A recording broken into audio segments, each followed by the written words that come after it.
How about a geometric series then? Let's try and create a formula for that one. So again, we're adding up all the terms. So a plus AR squared, all the way up to AR n minus 1. I'm going to rewrite it, but this time I'm going to multiply every term by R. And I've deliberately shifted them across so we can see why I've done that. The columns line up nicely now. So I have AR plus AR squared all the way up to AR to the power of n. If I do a subtraction then, all of those terms in the middle disappear and I'm just left with AR to the power of n on the bottom there and the very first term. And we're subtracting. So I've got r minus 1 times sum to n is AR to the power of n minus a. Divide by the r minus 1 and we have ourselves a formula we can use. We tend to use this formula if the ratio is bigger than 1.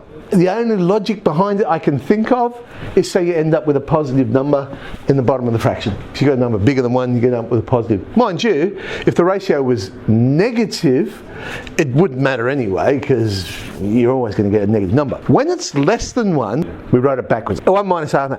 It's still the same formula. All we've really done is we've multiplied top and bottom by negative 1. That's all. That's good for when the ratio is less than 1. So again, you get a positive number on the bottom of the fraction.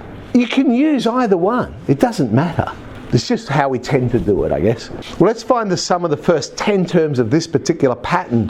The first term is 2, our ratio is 3, and they want 10 terms. So I'll use the r minus 1 formula for this one.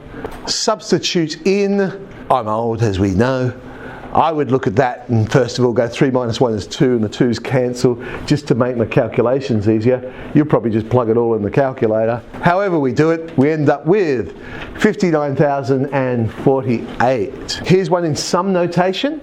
We're going from 3 to 8. The first term is not just 6 in this case.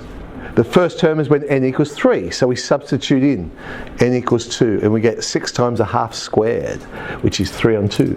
Our common ratio, well that would be the half. Remember it's AR to the power of n minus 1. It's still the ratio. And the number of terms, 8 minus 3. 8 minus 3 is 5, but we've got one more, so we've got 6 terms. I will sub in, because the ratio is less than 1, I'm going with the 1 minus r1 for this. And again, you'll probably bung it all into a calculator. I'd be looking at it and going, well 1 minus a half is a half. Oh look, 2's on the bottom of the fraction. Anyway, in fact, look, that is how I did look at that. I've gone 3 on 2 times 63 on 64 times 2 on 1, all sorts of cancelling. We get 189 on 64 as a final answer. This one came from 2 years ago. And it combined this with the stat stuff that we do. So a discrete random variable has a probability distribution as shown. N is a finite positive integer. The expected value. All right, expected value. What was that one again? We needed to write a new table. I'm going to need the XPX row now.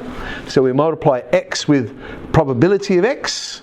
So the first one becomes r times r to the power of n, r to the power of n minus 1.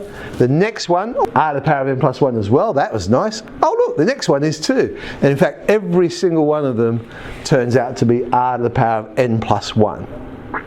Now, expected value was the sum of that row. So how many do we have? We're starting to the power of 1, we finish with the power of n, so there must have been n of them. And so we've got n lots of r to the power of n plus 1. Hang on, they've said show that it's n times 2r minus 1. Something else is happening here.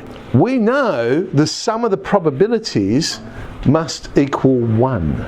Remember, the sum of all the probabilities must equal 1. So this middle column here, all of those must add up to give 1. So now r to the power of n plus r to the power of n minus 1 and so on is equal to 1. That's where the idea of summing the geometric pattern comes in. I can put it into this formula. So we get r, 1 minus r to the power of n is 1 minus r. Because the first term, although I'm looking at it backwards, the first term is r and the common ratio is also r. We're multiplying by r each time. I end up with that r to the power of n plus 1 is 2r minus 1. That's what I wanted to get to. So now I can go, yes, I have my answer. It's n times 2r minus 1. A little bit tricky, that one. So we'll add 1g to our list of questions.